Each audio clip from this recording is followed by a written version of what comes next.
Okay, so where we left off, we're trying to schedule this for every 10 seconds right now. Or let's give it every 15 seconds. Every 15 dot seconds dot, I think it's do dot job. Let's see. Schedule dot every 10 dot seconds dot do, and then job. So we just named this as job.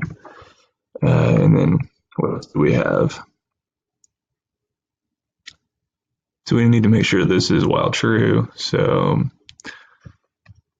let's see. While one. Basically what that's saying is while true. We're going to loop through this. I think it was what, do.job or something like that. Schedule.run pending.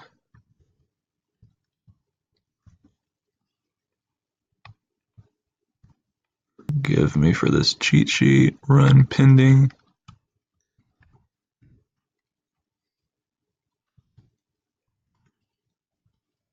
Sleep associated with this as well. Time.sleep. Okay, so let's run this, see if it actually works. Okay, so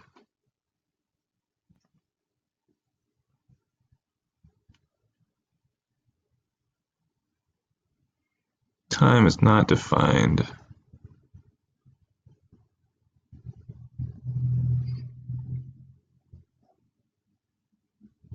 I'm curious where I messed up.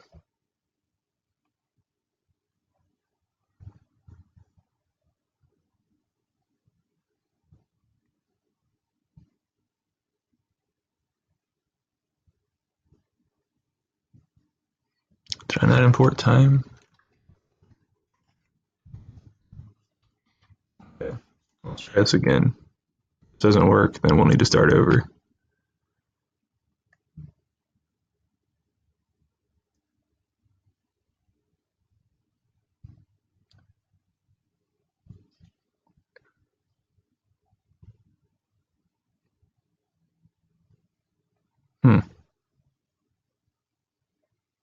Okay, there we go. So it just ran through 1, 2, 3, 4, 5, which is what I have my list set at. It should wait for 15 seconds, and then it should do the job again. So it should see the same thing, except for these timestamps are going to be about 15 seconds later. Okay. So there we have this job scheduled for running every 15 seconds, but we're going to switch this out now to scheduling it at an actual time of the day. So let's kill this. Yes, I'll kill it. Let's take a look at how we schedule this for a time of day. So schedule every, instead of seconds, we're going to do day at a certain time, do job. So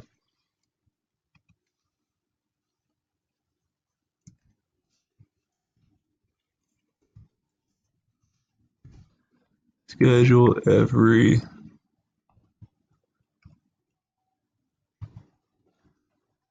day. I think this was, I'm going to say day.at. Okay.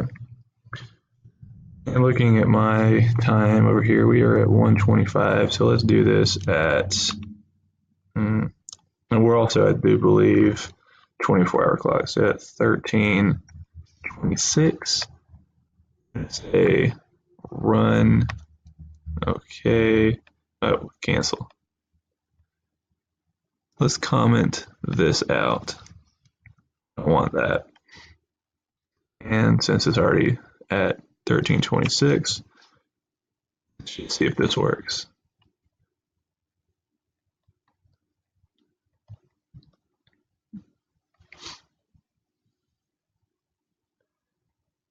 I don't know why it keeps printing that Y, but we should see is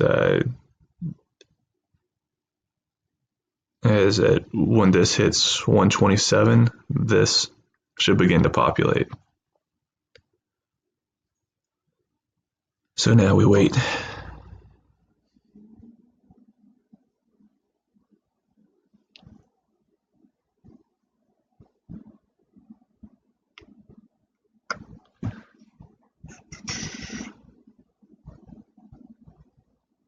Okay, there we go. So what this is doing is this is saying that it's going to go out and capture this every day right now at 1:27. So we can adjust that time. And so why that's important is we're going to want to set this up so that it runs at a certain time of day every day. And then we're going to make sure that we wait at least 76 minutes later before we run our SSIS job. So we got the schedule part down on this, but rather than setting this up we're just doing a print right now so we can look at it, but instead of doing a print, we're going to go and remove that, and we're going to go back to creating the actual CSV. So I want to X out of this. Do I want to kill it? Yes, I want to kill it. So where it says print here, undo that print, comment that, and we're going to go back to writing this as an output. And we will call this, let's just do this as T5 for right now. And we're going to set this up to run at, I don't know, I'd say 2200.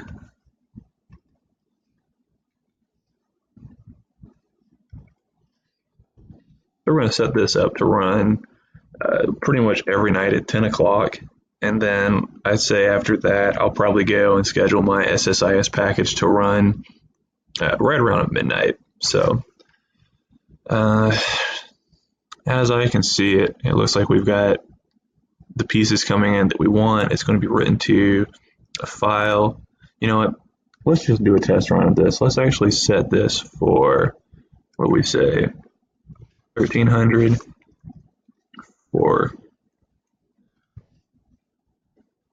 yeah, we'll do this at 1330. We'll run this, and we should see this actually print to the CSV.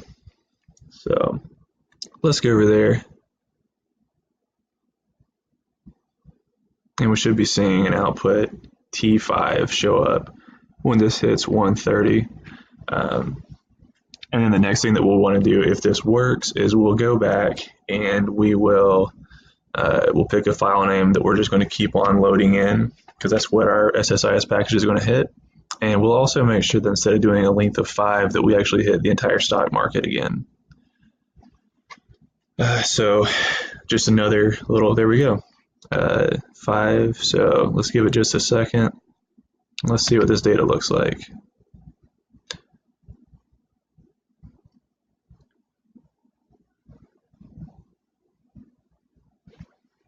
Cool, so there we go. We have got some data. So let's close this out. Let's minimize that, close this. Yeah, I'll kill it, that's fine.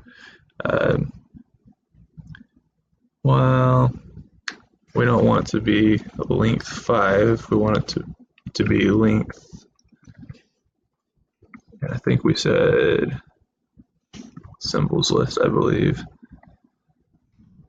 So let's just do a spot check on this. We've got everything imported that we need. We read the file to get all the stock prices in a list. We split on a new line character. We define our job. We are going to, let's see. This is going to output 5 for right now.